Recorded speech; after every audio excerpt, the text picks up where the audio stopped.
ସମସ୍ତଙ୍କୁ ପ୍ରଭୁ ଯୀଶୁଖ୍ରୀଷ୍ଟଙ୍କର ମଧୁମୟ ନାମରେ ଆନ୍ତରିକ ନମସ୍କାର। ଖ୍ରୀଷ୍ଟରେ ପ୍ରିୟ ଭାଇ ଏବଂ ଭଉଣୀମାନେ,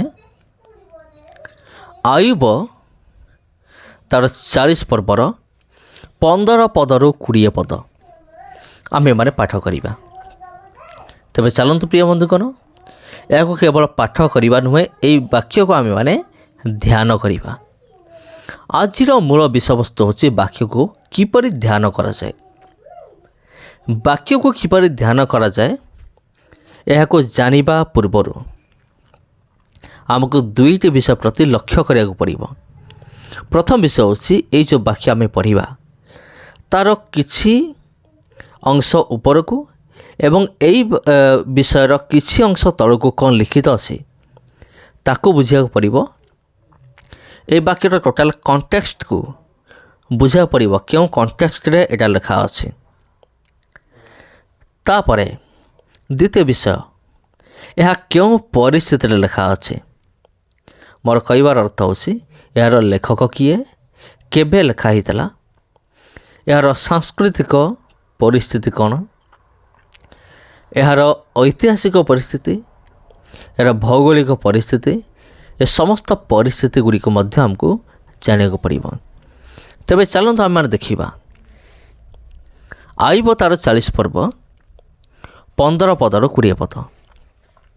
ଏଠି ଏମିତି ଲେଖାଯାଏ, ବହେ ମତକୁ ଦେଖାଅ, ଆମେ ତୁମ୍ଭ ସଙ୍ଗେ ତାହାକୁ ସୃଷ୍ଟି କରିଅଛୁ। ସେ ଗୋରୁ ପରି ତୃଣ ଖାଏ।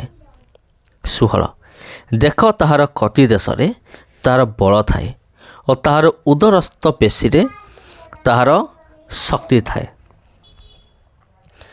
17, ସେ ଏରସ ବୃକ୍ଷ ପରି ଆପଣା ଲାଙ୍ଗୁଳ ହଲାଏ। ତାହାର ଉରୁ ଦେଶର ଶିରା ସବୁ ଏକତ୍ର ସଂଯୁକ୍ତ। 18, ତାହାର ଅସ୍ଥି ସବୁ ପିତ୍ତଳର ନଳ ପରି, ତାହାର ଅଙ୍ଗ ପ୍ରତ୍ୟଙ୍ଗ ଲୁହାର ଅର୍ଗର ପରି। 19, ସେ ପରମେଶ୍ୱରଙ୍କ କାର୍ଯ୍ୟ ମଧ୍ୟରେ ଅଗ୍ରଗଣ୍ୟ।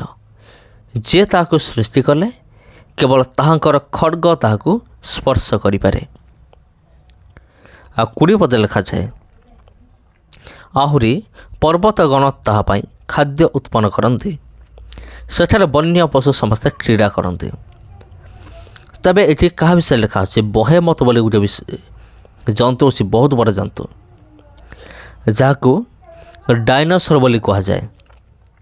ଯଦି ଆପଣଙ୍କୁ କିଏ ପ୍ରଶ୍ନ ପଚାରିବ ବାଇବେଲରେ କେଉଁଠି ଡାଇନୋସର ବିଷୟରେ ଲେଖା ଅଛି, ଆପଣ ତାକୁ ଏଇ ପଦକୁ ଆପଣ ଦେଖାଇ ଦିଅନ୍ତୁ, ବହେମତ।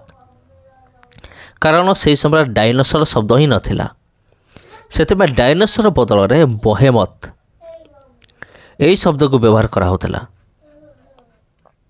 ତେବେ ପ୍ରିୟ ବନ୍ଧୁଗଣ, ଚାଲନ୍ତୁ ଏହି ବାକ୍ୟକୁ ଧ୍ୟାନ କରିବା। ବହେମତ କିଏ? ଆମ୍ଭେ ତୁମ ସଙ୍ଗେ ତାହାକୁ ସୃଷ୍ଟି କରିଅଛୁ। କାହା ସାଙ୍ଗରେ କାହାକୁ ଈଶ୍ୱର ସୃଷ୍ଟି କଲେ? ସେ ଗୋରୁ ପରି ତୃଣ ଖାଏ। କିଏ ଗୋରୁ ପରି ତୃଣ ଖାଏ? ଦେଖ, ତାହାର କଟି ଦେଶରେ, ମାନେ କାହାର କଟି ଦେଶରେ? କଟି ଦେଶ ଶବ୍ଦର ଅର୍ଥ କ'ଣ? ତାର ବଳ ଥାଏ, ତାର ଉଦରସ୍ଥ ପେଶୀରେ ତାର ଶକ୍ତି ଥାଏ। ସେ ଏରସ ବୃକ୍ଷ ପରି। କିଏ? ଏରସ ବୃକ୍ଷ କ'ଣ? ଆଉ ଲାଙ୍ଗୁଳ ହଲାଏ। କାହା ଲାଙ୍ଗୁଳକୁ ଏରସ ବୃକ୍ଷ ସହିତ ତୁଳନା କରାଯାଇଛି? ତାର ଉରୁ ଦେଶର ଶିରା ସବୁ ଏକତ୍ର ସଂଯୁକ୍ତ। ତାହାର ଅସ୍ଥି ସବୁ ପିତ୍ତଳ ନଳ ପରି। କାହାର ଅସ୍ଥି? ପିତ୍ତଳ ନଳ ସହିତ କାହିଁକି ତୁଳନା କରାଯାଇଛି? ଅଙ୍ଗ ପ୍ରତ୍ୟଙ୍ଗକୁ ଲୁହାର ଅର୍ଗଳ ସହିତ କାହିଁକି ତୁଳନା କରାଯାଇଛି? ସେ ପରମେଶ୍ୱର କାର୍ଯ୍ୟ ମଧ୍ୟରେ ଅଗ୍ରଗଣ୍ୟ। କିଏ ପରମେଶ୍ୱର କାର୍ଯ୍ୟ ମଧ୍ୟରେ ଅଗ୍ରଗଣ୍ୟ? ଯେ ତାକୁ ସୃଷ୍ଟି କଲେ କେବଳ ତାହାଙ୍କର ଖଡ଼୍ଗ ତାହାକୁ ସ୍ପର୍ଶ କରିପାରେ।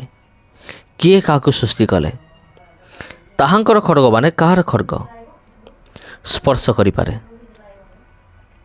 20, ଆହୁରି ପର୍ବତଗଣ ତାହା ପାଇଁ ଖାଦ୍ୟ ଉତ୍ପନ୍ନ କରନ୍ତି। ପର୍ବତଗଣ କାହା ପାଇଁ ଖାଦ୍ୟ ଉତ୍ପନ୍ନ କରନ୍ତି? ସେଠାରେ ବନ୍ୟ ପଶୁ ସମସ୍ତେ କ୍ରୀଡ଼ା କରନ୍ତି। ବନ୍ୟ ପଶୁ ସମସ୍ତେ କେଉଁଠାରେ କ୍ରୀଡ଼ା କରନ୍ତି? କାହିଁକି କ୍ରୀଡ଼ା କରନ୍ତି? ତେବେ ପ୍ରିୟ ବନ୍ଧୁଗଣ, ଆପଣମାନେ ଏମିତି ଭାବରେ ବାକ୍ୟକୁ ଆପଣ ଧ୍ୟାନ କରିପାରିବେ। ସମସ୍ତଙ୍କୁ ପ୍ରଭୁ ଯୀଶୁଖ୍ରୀଷ୍ଟଙ୍କ ନାମରେ ମୋର ଆନ୍ତରିକ ନମସ୍କାର। ପୁଣି ଥରେ ଦେଖାହେବ ଆପଣଙ୍କ ସହିତ ଆଉ ଗୋଟେ ଭିଡ଼ିଓରେ, ଆଉ ଗୋଟେ ଅଧ୍ୟାୟରେ। ଆଉ ଆପଣଙ୍କ ସମସ୍ତଙ୍କୁ ଖ୍ରୀଷ୍ଟ ପ୍ରେମରେ ଆନ୍ତରିକ ନମସ୍କାର।